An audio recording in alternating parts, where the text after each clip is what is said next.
Good morning family, কেমন আছো তোমরা সবাই? আশা করি খুব ভালো আছো, আমরাও ভালো আছি। আর আজকে 17ই জানুয়ারি, কি বার আজকে? বুধবার না? আজকে বুধবার। অনির্বাণা উঠে গেছে। Good morning. আমরা এখন বসে বসে চা খাবো। অনির্বাণ জাস্ট বেরোলো। আর আজকে সকাল থেকে ওয়েদারটা যে কি পরিমাণে মেঘলা হয়ে আছে তোমাদেরকে দেখাচ্ছি, দাঁড়াও। এই যে দেখো কি মেঘলা ওয়েদার হয়ে আছে। ওয়াশিং মেশিনটা চালিয়ে দিই, জানি ওয়েদার মেঘলা হয়ে আছে, তাও জামা জড়ো হয়ে গেছে। ও বাবা, কি চালাচ্ছি, কারেন্টই নেই তো, দেখছো আমার কাণ্ড। সত্যি মাথাটা পুরো গেছে আমার। পুরো ওয়েদার মেঘলা হয়ে আছে, সারা ঘর অন্ধকার হয়ে আছে। আমি এখানে ব্রেকফাস্ট নিয়ে বসে গেছি। কালকে যে মটরশুঁটি আলু দিয়ে তরকারিটা করেছিলাম না, তো ওটা একটু ছিল, তো ভালো একটু মুড়ি দিয়ে খেয়ে নি। তো চলো এখন খেয়ে নিই আমি। কারেন্ট এসে গেছে, আমি ওই জন্য ওয়াশিং মেশিনটা সঙ্গে সঙ্গে চালিয়ে দিলাম আর গিজারটা অন করে রেখে দিয়েছি। এবার চলো আমি রান্নাটা করে নিই। আজকে রান্না করব ডিম অমলেট কারি, একটু করলা আলু ভেজে নেব আর ভাত করব। তো চলো আগে পেস্টটা বানিয়ে নিই, রসুন আদা পেঁয়াজ বলছি, সরি, রসুন আদা কাঁচা লঙ্কা দিয়ে।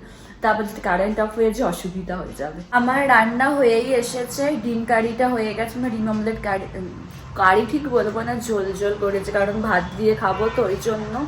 আর ওখানে আমি করলা আলু ভাজতে দিয়েছি, করলাটাকে সেদ্ধ হতে দিয়েছি চাপা দিয়ে। আর ওয়াশিং মেশিনের জামা কাপড়গুলো সব হয়ে গেছে, তো এখন শুকোতে দিয়ে দিই।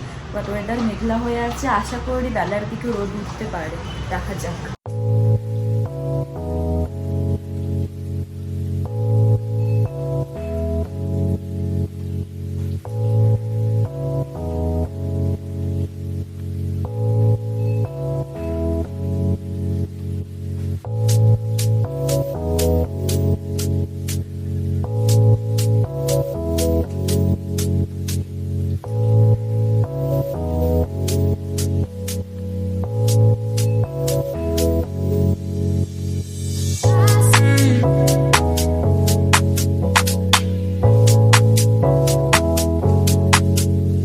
স্নান হয়ে গেছে, আর এই যে দেখো এখানে আমি ভাতটা বসিয়ে দিয়েছি, হয়ে যাক।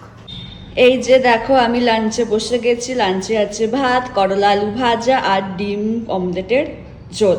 চলো এখন খেয়ে নে, আমার কি হিঁচকি উঠছে। শীতকালে নর্মালি উত্তর দিক দিয়ে হাওয়া দেয় তো, আজকে পশ্চিম দিক দিয়ে প্রচুর পরিমাণে হাওয়া দিচ্ছে সকাল থেকে।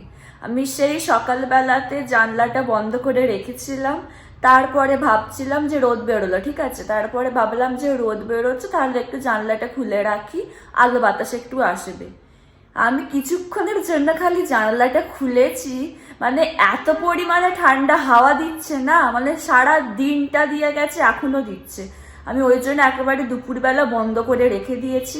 বিকেলবেলা জামা কাপড়গুলো তুলতে গেলাম, তখনও হাওয়া দিচ্ছে। এলাম ভগবান, আর আমার জানলাটা খুলে রাখা যাবে না, মানে আমি খুলে রাখিনি, একেবারে সকালে একটু খুলে দেখলাম হাওয়া যখন ঠান্ডা দিচ্ছে, আবার সঙ্গে সঙ্গে বন্ধ করে দিয়েছি। তো চলো, দেখতে দেখতে সন্ধে হয়ে গেছে, আর মাসি অনেকক্ষণ আগে কাজ করে চলে গেছে, এখন আমি সন্ধে দিয়ে দিই। পাশের ঘরটায় জামা কাপড়গুলো সব কাঁচা হয়ে আমি রেখে দিয়েছিলাম শুকিয়ে যাওয়ার পরে, তো এখন ভালো করে গুছিয়ে এনেছে, গোছানো আর হচ্ছিলই না, তো ফাইনালি আজকে গুছিয়ে নিই ওগুলো।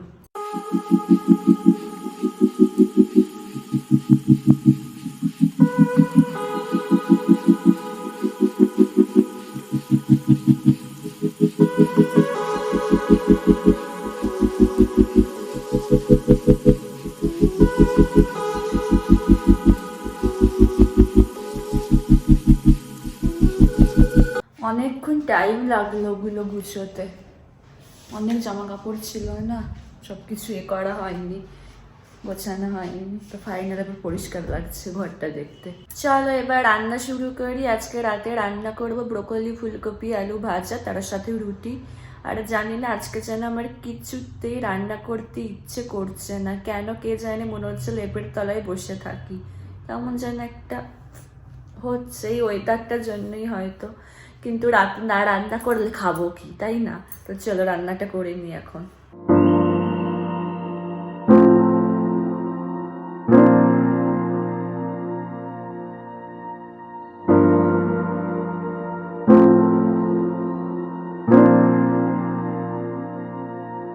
Oh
বাবান এই এলো অফিস থেকে, ওকে আমি এখন একটু মুড়ি দেবো। এই যে না, আমি এবার চলো রুটিটা করে নিই। আমার রুটি হয়ে গেছে, এখন একটু বসে আমি আর আমার বড় একটু গল্প করব। এই যে দেখো আমরা ডিনারে বসে গেলাম, চলো খেয়ে নিই এখন। আমাদের ডিনার হয়ে গেছে, তাহলে আজকের ব্লগটা এখানে শেষ করছি। যদি আমার ভিডিওর কিছুটা হলেও তোমাদের ভালো লেগে থাকে তাহলে অবশ্যই তোমরা আমার চ্যানেলটাকে সাবস্ক্রাইব করো আর আমার ভিডিওগুলোকে লাইক কমেন্ট আর শেয়ার করো। আর ডেসক্রিপশন বক্সে আমার ইনস্টাগ্রামের লিঙ্ক দেওয়া থাকবে, তোমরা চাইলে আমাকে ওখানে ফলো করতে পারো। চলো কী সব বলছি। তো তাহলে চলো, টাটা, গুড নাইট।